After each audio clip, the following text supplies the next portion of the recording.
Story time audio ബുക്സിലേക്ക് എല്ലാവർക്കും സ്വാഗതം. CV Nirmala എഴുതിയ മറുതീരം തേടി. സിതാരയെ മഹാദേവൻ നമ്പ്യാർ ഏന്തയർ എന്ന സ്ഥലത്തേക്ക് കൊണ്ടുവന്നതും തന്നെ ഏൽപ്പിച്ചതുമായി ചരിത്രം പറയുകയായിരുന്നു മരിയ നെറ്റോ. നയോമി മോള് കേട്ടുകൊണ്ടിരുന്നു. കുറേ വലിയ പാവക്കുട്ടിയില്ലേ സിൻഡ്രല്ല, അതുപോലിരുന്നു അവൾ. സ്വർണ്ണ തലമുടിയില്ലെന്നേ ഉള്ളൂ. അവളുടെ ഓമനത്തം കൊണ്ട് തന്നെ ആർക്കും അവളെ സ്നേഹിക്കാൻ തോന്നും. ഇവിടെ വന്ന ആദ്യ ദിവസങ്ങളിൽ അവൾ വളരെ ദുഃഖിതയായിരുന്നു. അവൾക്ക് അമ്മയെ കാണണം, അങ്കിളിനെ കാണണം, മുത്തശ്ശിയെ കാണണം. ആരും കാണാതിരിക്കാൻ മേശക്കീഴിലൊക്കെ പോയി തല കുമ്പിട്ടിരുന്ന് കരയും.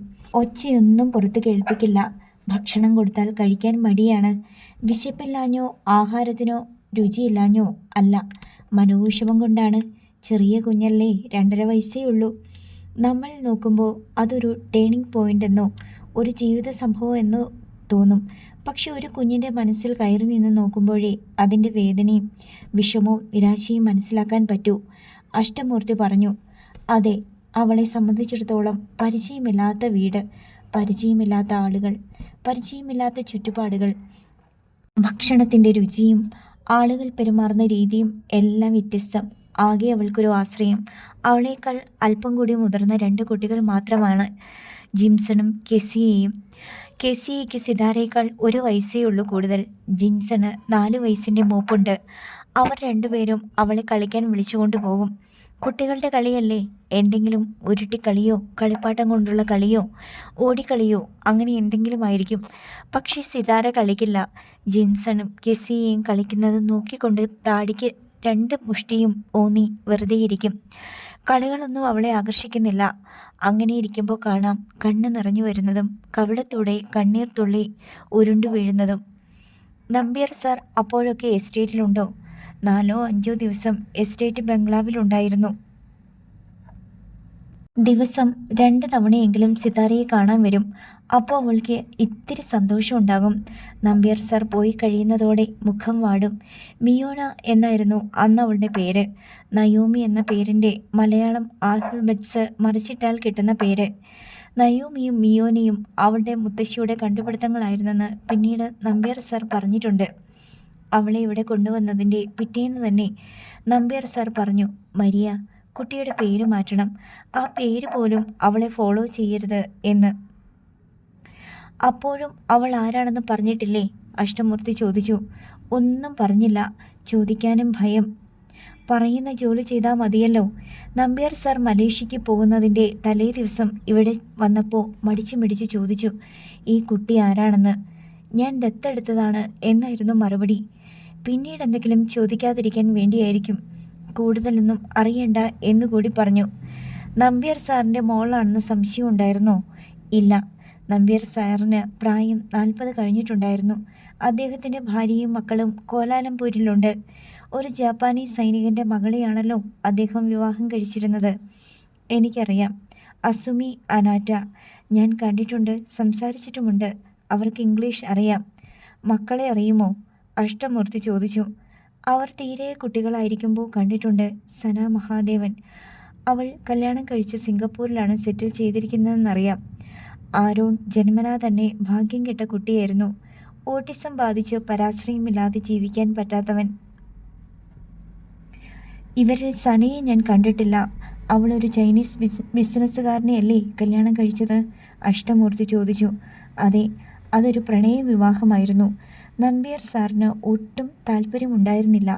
ഒരു ദിവസം അവൾ അങ്ങ് പോയി. പിന്നെയുള്ളത് ആരൻ. ബുദ്ധിയൊക്കെയുണ്ട്. മിക്ക കാര്യങ്ങളും തനിയെ ചെയ്യും. ഇലക്ട്രോണിക്സ് സാധനങ്ങളോട് വലിയ കമ്പമാണ്. ടിവിയും കമ്പ്യൂട്ടറും ഒക്കെ കംപ്ലീറ്റ് അഴിച്ചു വാരി കൂട്ടി ഇട്ട് മിനിറ്റ് കൊണ്ട് റീഫിറ്റ് ചെയ്യും.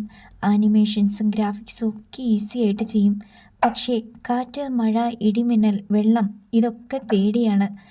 നമ്മൾ പറഞ്ഞു വന്നത് സിതാരയെ പറ്റിയായിരുന്നല്ലോ, അഷ്ടമൂർത്തി ഓർമ്മിപ്പിച്ചു. മിയോനയ്ക്ക് പുതിയ പേര് കണ്ടുപിടിക്കണമായിരുന്നു. ഞങ്ങൾ പല പേരുകളും പറഞ്ഞു നോക്കി. ഒന്നും ഇണങ്ങുന്നില്ലെന്ന് തോന്നി. ഒടുക്കം ജിൻസൺ ഒരു പേര് കണ്ടുപിടിച്ചു. അതങ്ങ് ഉറപ്പിച്ചു. അങ്ങനെ അന്നു മുതൽ അവളുടെ മിയോന എന്ന പേരില്ലാതായി. സിതാര എന്ന് ഞങ്ങൾ വിളിച്ചു തുടങ്ങി. ആദ്യം അവൾക്കറിയില്ലായിരുന്നു അതവളുടെ പേരാണെന്ന്. അവളുടെ പുതിയ പേരാണെന്ന് പറഞ്ഞിട്ടും അംഗീകരിക്കാൻ കൂട്ടാക്കിയില്ല. പക്ഷെ എല്ലാവരും വിളിക്കുന്നത് സിതാര എന്നാണ്. അത് അവളെയാണെന്ന് മനസ്സിലാകുന്നുമുണ്ട്. കൂടുതൽ പ്രതിഷേധിച്ചിട്ട് കാര്യമില്ലെന്ന് അവൾക്ക് തോന്നിക്കാണണം. ജിംസൺ ഒരു തവണ സിതാര എന്ന് വിളിച്ചപ്പോൾ അവൾ തല തിരിച്ചു നോക്കി. അതോടെ ആ പേര് പതിഞ്ഞു. മഹാദേവൻ നമ്പ്യാർ ആ പേരിനോട് എങ്ങനെയാണ് പ്രതികരിച്ചത്? അദ്ദേഹത്തോട് ആ പേരാണ് ഞങ്ങൾ സെലക്ട് ചെയ്തത് എന്ന് പറഞ്ഞപ്പോൾ ഗുഡ് എന്ന് മാത്രം പറഞ്ഞു. ഫോണിൽ കൂടിയാണ് അറിയിച്ചത്. അപ്പോഴേക്കും സിതാര ഇണങ്ങിത്തുടങ്ങി. ഞാനാണ് കുളിപ്പിക്കുന്നത്, മുടി ചീകി ഒതുക്കുന്നത്, ഉടുപ്പിടിവിച്ച് കൊടുക്കുന്നത്, എൻ്റെ കൂടെയാണ് കിടത്തി ഉറക്കുന്നത്.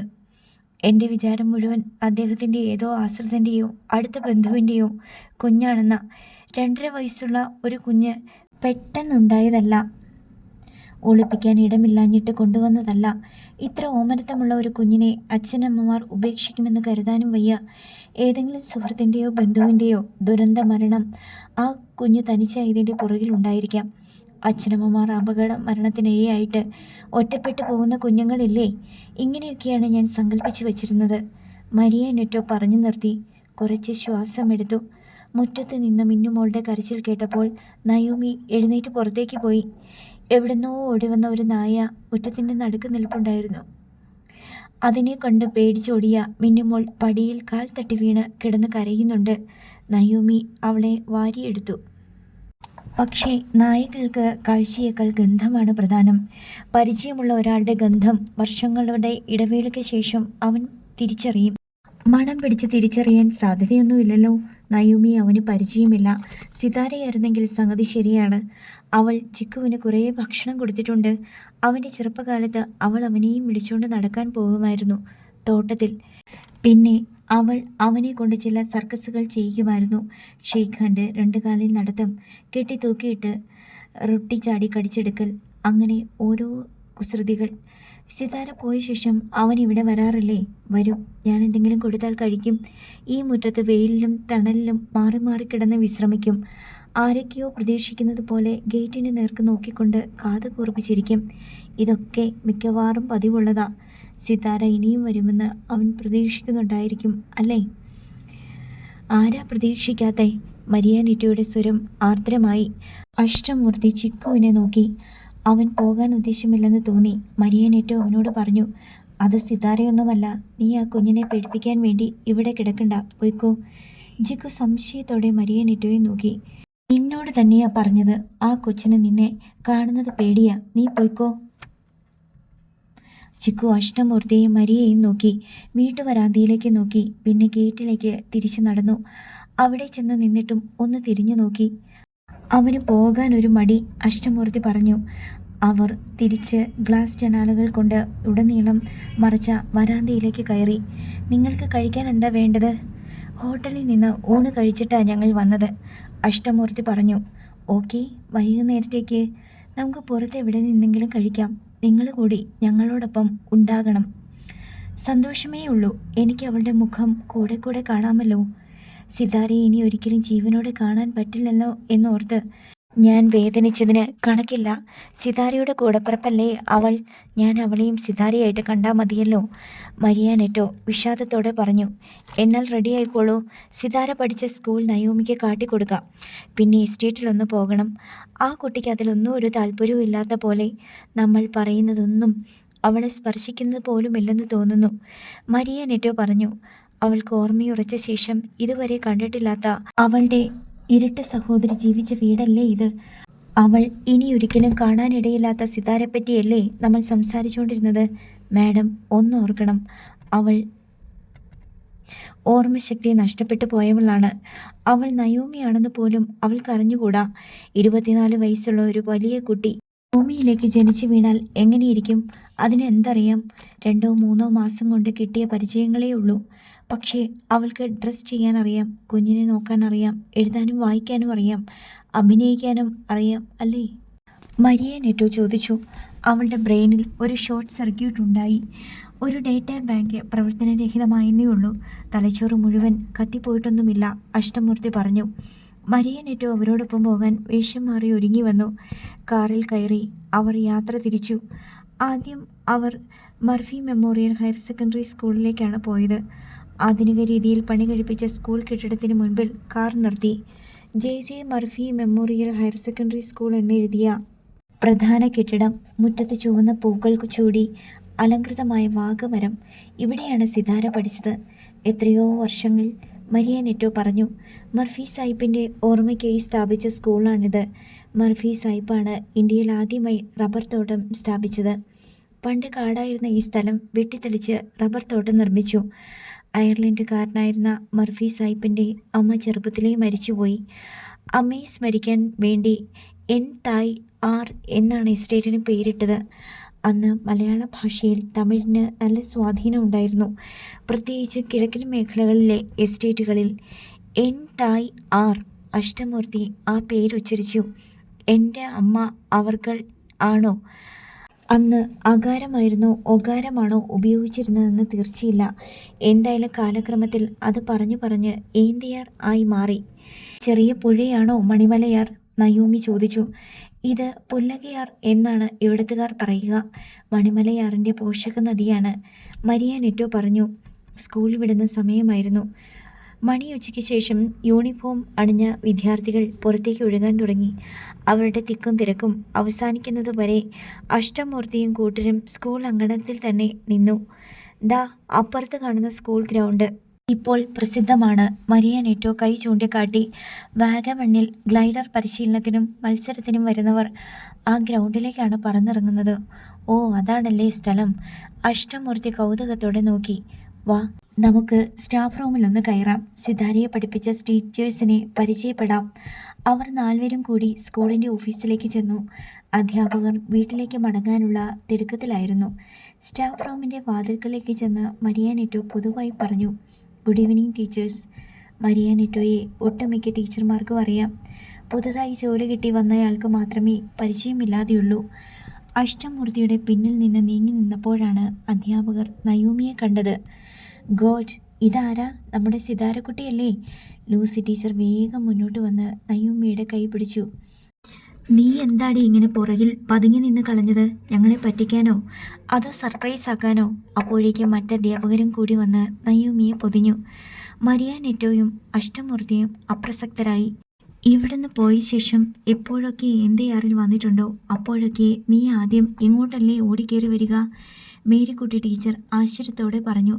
ദേ കണ്ടില്ലേ, ഇപ്പോൾ യാതൊരു പരിചയവും ഇല്ലാത്ത പോലെ നിൽക്കുന്നു. നോട്ടം കണ്ടോ? ആരെയും മനസ്സിലായില്ലേടി നിനക്ക്?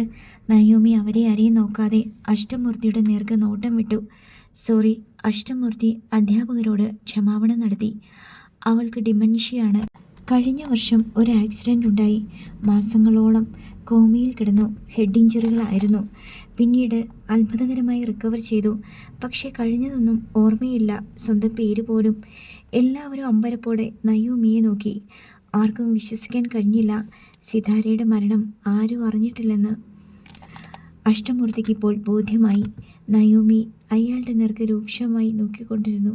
താൻ അവളെ ഓർമ്മ നഷ്ടപ്പെട്ട സിതാരയെ അവതരിപ്പിച്ചത് അവൾക്ക് ഒട്ടും ഇഷ്ടപ്പെട്ടില്ലെന്ന് അഷ്ടമൂർത്തി ഊഹിച്ചു. ഞാൻ ഫ്രാൻസിസ് സേവ്യർ. സിതാരയെ പഠിപ്പിച്ചിട്ടുള്ള ഒരധ്യാപകൻ മുന്നോട്ട് നീങ്ങി ഷെയ്ഖ് ഹാൻഡിനായി കൈനീട്ടി. നയോമി അയാൾക്ക് ഷെയ്ഖ് ഹാൻഡ് നൽകി. മേഴ്സിക്കുട്ടി മാത്യുവിനെ അറിഞ്ഞുകൂടെ? ഇത് മധുചന്ദ്രൻ, വിജയമ്മ, എഫ്രോം സാർ എവിടെ പോയോ?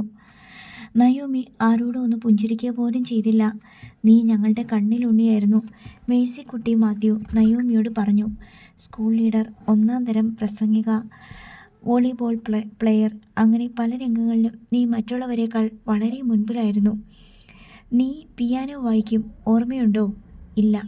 കഷ്ടം, ഒന്നും ഓർമ്മയില്ലേ? ഇല്ല. നിന്റെ ഫോട്ടോഗ്രാഫ്സ് ഞാൻ കാണിച്ചു തരാം. മേഴ്സിക്കുട്ടി മാത്യു അവളെ ഓഫീസ് റൂമിലേക്ക് കൂട്ടിക്കൊണ്ടുപോയി. അവിടെ 4 ഭിത്തികളിലായി ഫ്രെയിം ചെയ്ത് വെച്ചിരുന്ന അനേകം ഫോട്ടോകളിൽ ചിലത് കാട്ടിക്കൊടുത്ത് മേഴ്സിക്കുട്ടി ടീച്ചർ പറഞ്ഞു. ഇത് നീ SLCക്ക് പഠിക്കുമ്പോൾ എടുത്ത ഫോട്ടോ. അപ്പുറത്തിരിക്കുന്നത് ഹയർ സെക്കൻഡറിക്ക് ചേർന്നതും പിരിഞ്ഞു പോയപ്പോൾ എടുത്തതും. സ്കൂൾ യൂത്ത് ഫെസ്റ്റിവലിൽ ചില വ്യക്തിഗത മത്സരങ്ങളിൽ പങ്കെടുത്ത കിട്ടിയ ട്രോഫികളുമായി നിൽക്കുന്നതിൻ്റെ ചില ഫോട്ടോകളും ഉണ്ടായിരുന്നു. പക്ഷേ നയോമി അതൊന്നും കാണാൻ ഒരു താല്പര്യവും പ്രകടിപ്പിച്ചില്ല. ഇത് അധ്യാപകരെ അത്ഭുതപ്പെടുത്തി. സാധാരണ സിത്താര വരുമ്പോൾ ഇതിൻ്റെ എല്ലാം മുമ്പിൽ ഗൃഹാതുരത്വത്തോടെ വന്നു നിൽക്കാറുണ്ട്. ഇപ്പോൾ കേവല കൗതുകം പോലും പ്രകടിപ്പിക്കുന്നില്ല. കഴിഞ്ഞില്ലേ, നമുക്ക് പോകാം.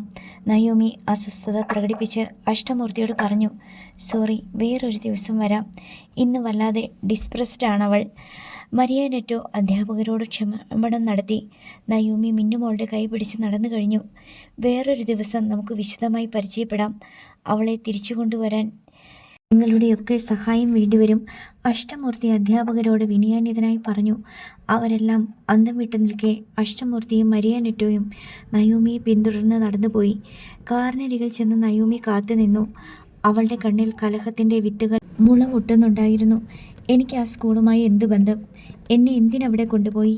കാറിനടുത്തേക്ക് വന്ന അഷ്ടമൂർത്തിയോടും മരിയ നെറ്റോയോടും അവൾ ചോദിച്ചു. ദേഷ്യത്തേക്കാൾ സങ്കടമായിരുന്നു അവളുടെ സ്വരത്തിൽ. നിന്റെ സഹോദരി പഠിച്ച സ്കൂളല്ലേ? അവളെ പഠിപ്പിച്ച അധ്യാപകരില്ലേ? അവർക്കൊക്കെ എന്ത് വാത്സല്യമാണ് സിതാരയോട് എന്ന് മനസ്സിലായില്ലേ? അഷ്ടമൂർത്തി ചോദിച്ചു. എന്നിട്ടെന്തിനാ അവരോട് കളവ് പറഞ്ഞത്? ഞാൻ സിതാരയാണെന്ന മട്ടിൽ. നീ സിതാരയാണെന്ന് പറഞ്ഞില്ല. അവരങ്ങനെ തെറ്റിദ്ധരിച്ചതാണ്. ഞങ്ങളത് തിരുത്തിയില്ലെന്ന് മാത്രം. നീ നയോമിയാണെന്ന് പറഞ്ഞാൽ അവർക്ക് വിശ്വസിക്കാൻ ബുദ്ധിമുട്ടാകും. നിന്നെ തട്ടിക്കൊണ്ടുപോയ കഥയും തിരിച്ചു കിട്ടിയ കഥയും ഒക്കെ പറയേണ്ടി വരും. അതുകൊണ്ടാണ് ആക്സിഡൻ്റ് ആക്കിയത്. അത് ഒരു വിധത്തിൽ ആക്സിഡൻ്റലി സംഭവിച്ചതാണല്ലോ. ഡിമെൻഷ്യയാണെന്ന് പറഞ്ഞതും സത്യം. അഷ്ടമൂർത്തി മതിയായി വിശദീകരണം നൽകി. നയോമി മറുപടി ഒന്നും പറയാതെ കാറിൽ കയറിയിരുന്നു. ഇനി എസ്റ്റേറ്റിലേക്ക് പോകാം, അഷ്ടമൂർത്തി പറഞ്ഞു. നമ്മൾ എപ്പോഴാണ് തിരിച്ചു പോവുക? നയോമി തിരക്കി. ഇന്നെന്തായാലും ഇല്ല. അങ്കിളിന് കാർ ഓടിക്കാൻ വയ്യെങ്കിൽ ഞാൻ ഡ്രൈവ് ചെയ്യാം. നയോമിക്ക് ഡ്രൈവിംഗ് അറിയാമോ? നയോമി ആലോചിച്ച് നോക്കി. പഠിച്ചിട്ടുണ്ടെന്ന് തോന്നുന്നു. അങ്ങനൊരു തോന്നലിൽ ഡ്രൈവ് ചെയ്യാൻ പറ്റുന്ന കാറല്ലത്. അതോടെ നയോമി ഇന്ന് തന്നെ തിരിച്ചു പോകണം എന്ന ആശയം ഉപേക്ഷിച്ചു.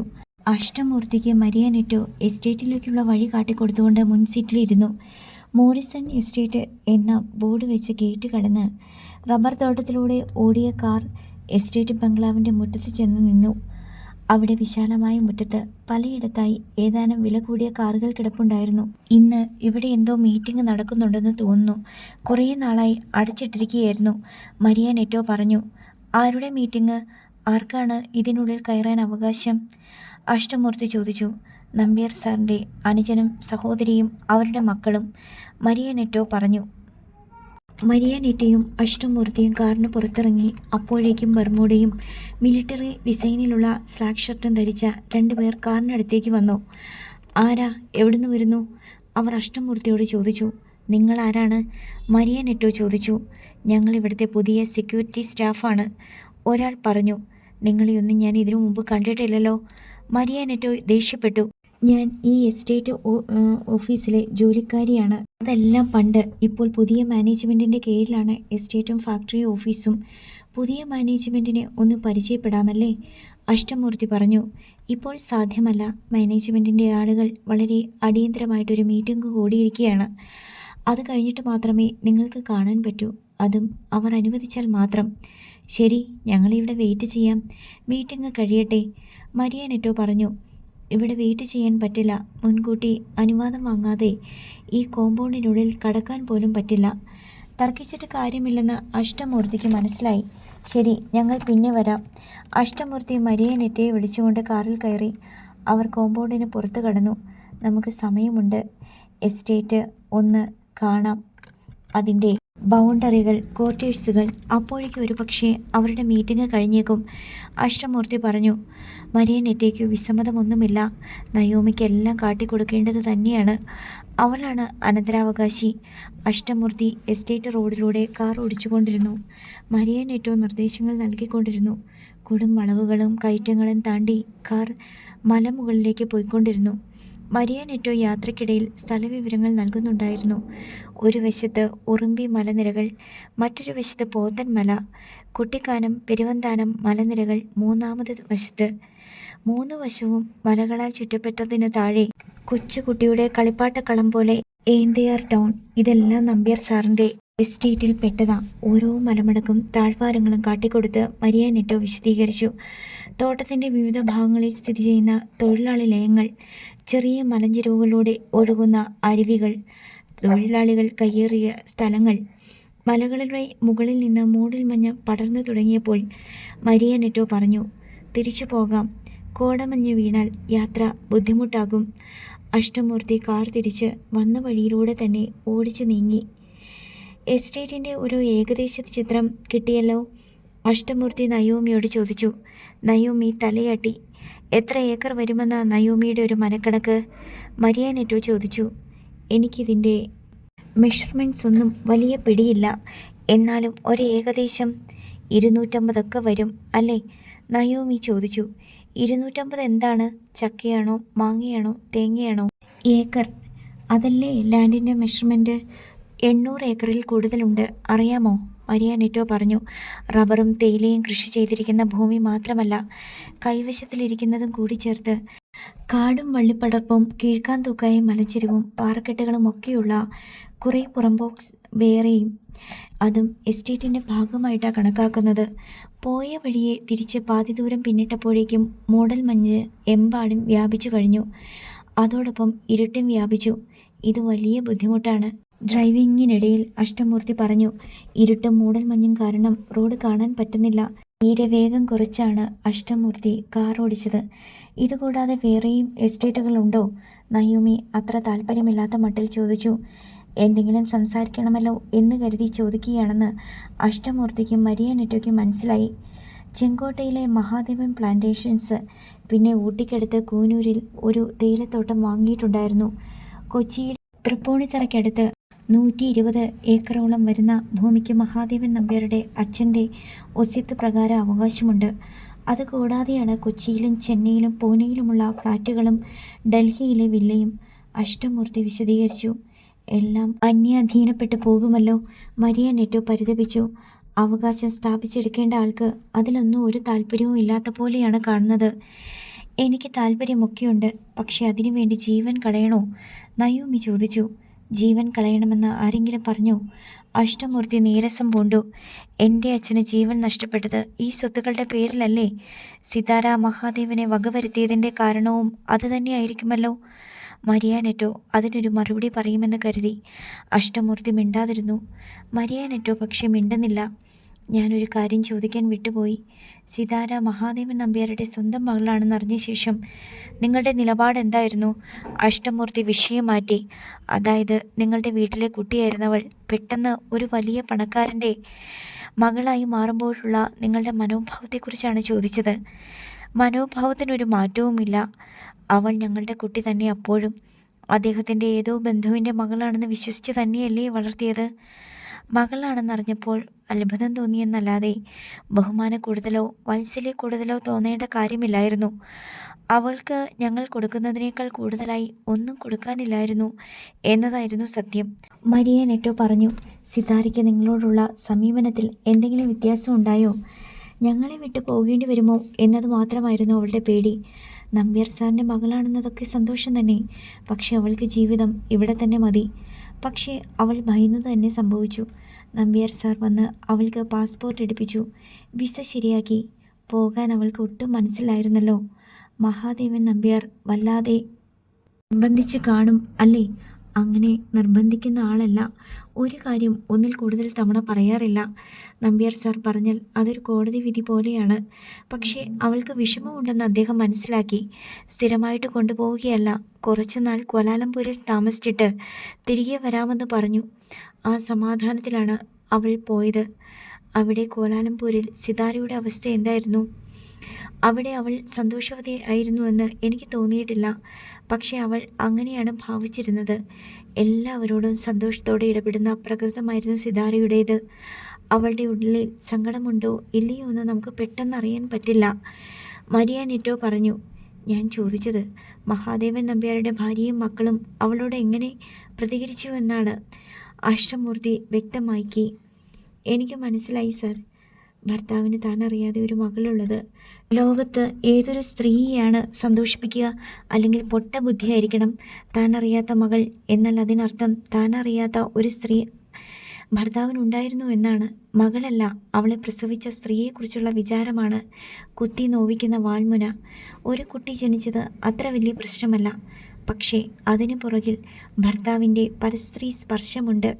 പങ്കിടപ്പെട്ട സ്നേഹമോ വിഷയാസക്തിയോ ഉണ്ട്, ഇണചേരലുണ്ട്. അതൊന്നും പോരാഞ്ഞ് ഒരു മകളും. അങ്ങേയറ്റത്തെ നിസ്സഹായതയിൽ മാത്രമേ ഒരു ഭാര്യ അത് അംഗീകരിക്കാൻ തയ്യാറാകൂ. മരിയ നെറ്റോ വിശദീകരിച്ചു. മഹാദേവൻ നമ്പ്യാരുടെ ഭാര്യയ്ക്ക് എതിർപ്പായിരുന്നു സിതാരയോട്. അങ്ങനെയൊരു മകളുണ്ടെന്ന് വളരെ വൈകിയാണ് മഹാദേവൻ നമ്പ്യാർ അവരോട് പറഞ്ഞത്. ആ സമയത്ത് അദ്ദേഹത്തിന് പറയേണ്ടി വന്നു. മലേഷ്യയിലെ ബിസിനസ് തകർച്ച, ബിസിനസ് പാർട്ട്നേഴ്സുമായുള്ള അകൽച്ച, മൂത്ത മകൾ വീട് വിട്ട് ചൈനക്കാരൻ്റെ കൂടെ പോയത്, മകൻ്റെ രോഗാവസ്ഥ, ഇതെല്ലാം അദ്ദേഹത്തെ അലട്ടുന്നുണ്ടായിരുന്നു. ആദ്യം ഭാര്യയോട് സിതാരയെപ്പറ്റി പറഞ്ഞപ്പോൾ അവർ വലിയ കലാപമുണ്ടാക്കി. ഡിവോഴ്സിന് ശ്രമിച്ചു. പക്ഷേ മകൻ രോഗിയാണെങ്കിലും അച്ഛൻ്റെ കൂടെ നിന്നു. ഇന്ത്യയിൽ അങ്ങനെയൊരു സഹോദരി ഉണ്ടെന്ന അറിവ് അവനെ ഒരുപാട് സന്തോഷിപ്പിച്ചു. ഇതെല്ലാം സിതാര പറഞ്ഞറിഞ്ഞതാണോ? അഷ്ടമൂർത്തി ചോദിച്ചു. അതെ. സിതാരയും ആരോടും തമ്മിൽ പെട്ടെന്ന് ഇണങ്ങി. അവൻ അവളോട് വലിയ വാത്സല്യമായിരുന്നു. അവൻ അവൾക്ക് അനുകൂലമായിട്ട് നിന്നതുകൊണ്ടാണ് അവൻ്റെ അമ്മയുടെ എതിർപ്പ് കെട്ടടങ്ങിയത്. കോലാലംപൂരിൽ എത്തിയ ശേഷം സിതാര അവൻ്റെ സംരക്ഷണ ചുമതല ഏറ്റെടുത്തു. ഞാൻ മുമ്പേ പറഞ്ഞിരുന്നില്ലേ, അവന് കുറേ വൈകല്യങ്ങളുണ്ടായിരുന്നു. ക്ഷമയോടെ അവനെ നോക്കാൻ അവളെപ്പോലെ ഒരാൾ വേണമായിരുന്നു. ഇതെല്ലാം നിങ്ങൾക്കും അറിയാമായിരിക്കുമല്ലോ. നിങ്ങൾ കോലാലംപൂരിൽ പോയിട്ടില്ലേ? 2 തവണ, അഷ്ടമൂർത്തി പറഞ്ഞു. അടുത്ത ഭാഗം നാളെ.